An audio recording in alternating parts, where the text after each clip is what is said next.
फिर दिन हुआ पुरानी रात का, करे सौ शुक्र हम खुदा की जात का, खुदा की जात का, नया फिर दिन हुआ। आज की आयत। और जिस रोज़ यीशु ने मट्टी सान कर उसकी आंखें खोली थीं वो सब्बत का दिन था। यूहन्ना 9 बाब 14वीं आयत। अजीज़ों, हर इंसान की ज़िंदगी 4 अदवार से गुज़रती है, बचपन, लड़कपन, जवानी और बुढ़ापा। मगर इनमें से सबसे ज़्यादा लुत्फ़ बचपन के दौर से ही उठाया जाता है। ना कोई फ़िक्र, ना परेशानी, बस हर पल मौज मस्ती। रवायती खेल बड़े शौक़ और जोश से खेले जाते थे, मसलन स्टापू, कीकली, पिट्ठू गरम, आंख मचोली, कोकला छुपाती और गुल्ली डंडा वगैरह। और हाँ, हम लड़कियों में गुड्डी गुड्डे की शादी का खेल उन्हीं रस्मों के साथ खेला जाता था जो हम उन दिनों असल शादियों में देखते थे। ख़ास बात ये कि कभी गुड्डा दूल्हा अमीर और कभी गुड्डी दुल्हन गरीब, और कभी इसके बरअक्स। सोचने की बात तो ये है कि कई दहाइयों पहले भी अमीर और गरीब का फ़र्क था, और आज भी वही किस्से पुराने। असल में हमारी माशरा ही ऐसे लोगों से ही मिलकर बना है। और हाँ, इनमें कुछ बीच के लोग जिनको तकल्लुफ़ के तौर पर हम सफ़ेद पोश तबका कहते हैं, जो अपनी सब्र शुक्र की ज़िंदगी से मुतमईन हैं, जो उनका बेहतरीन खासा है। अजीज़ों, यीशु मसीह की ज़मीनी ज़िंदगी का दौर इंसानी ज़िंदगी की वो तारीख़ है जो आज भी हमारे लिए ताज़ा हवा के झोंके की मानद है। ऐसे वाक़यात जो किसी भी दौर में किस्सा पारीना नहीं होते। यूहन्ना की अंजील में लिखा है, एक दिन यीशु अपने शागिर्दों के साथ कहीं जा रहे थे कि उन्होंने एक जन्म के अंधे को देखा। पूछा, ऐ रबी, इसने गुनाह किया या इसके माँ बाप ने, जिसकी वजह से ये अंधा पैदा हुआ? यीशु ने उनकी गलतफहमी दूर करने के लिए कहा, किसी ने नहीं, बल्कि इसलिए कि खुदा का काम इसके वसीला से ज़ाहिर हो।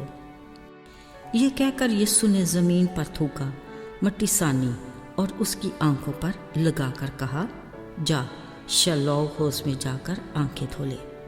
अजीज़ों, यीशु ने उसे भेजा, उसने आंखों को धोया और बीना हो गया।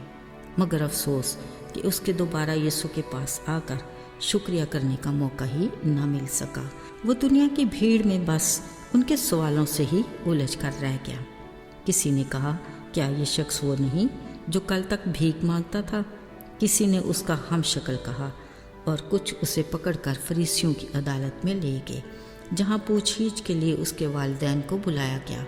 उन्होंने कहा, हाँ, ये हमारा बेटा है, अंधा ज़रूर पैदा हुआ था, मगर अब इसको शिफा कैसे और किसने दी नहीं जानते। असल में वो इबादत खाना से खारिज किए जाने के डर से बातचीत से गुरेज कर रहे थे। कहा, अब ये बालिग है, इसी से पूछ लो।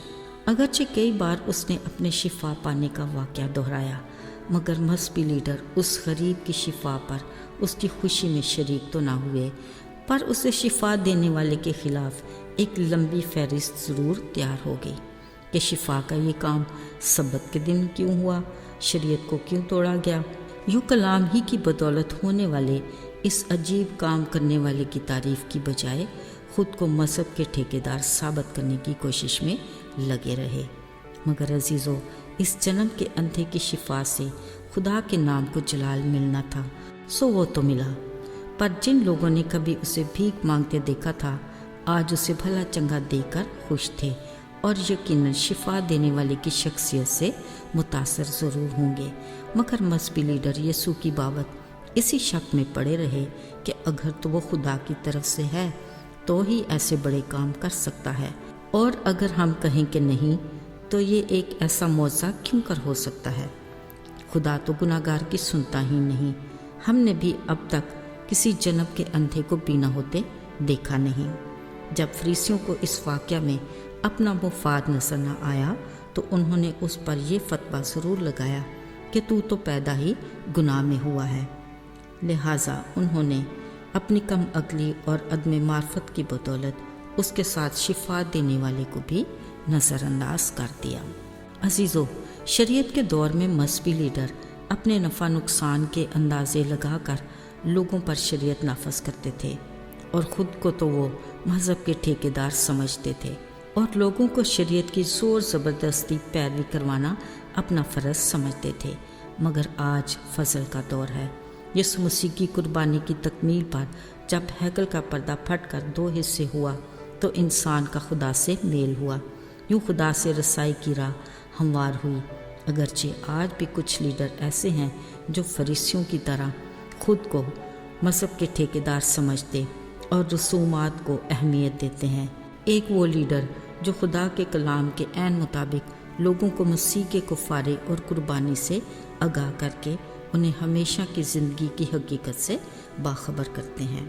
یاد رہے، ہمیں حقیقی معنوں میں آسمانی خدا باپ سے اپنے رشتے کو مضبوط کرنا ہے۔ اس کی بنیاد اس کی رفاقت اور شراکت میں ہے، جس سے ہمیں اس کے کلام کے وسیلہ سے سختی سے عمل پیرا رہنا ہے، کیونکہ خدا کو ماننے سے زیادہ خدا کی ماننا زیادہ ضروری ہے۔ آئیے دعا کریں۔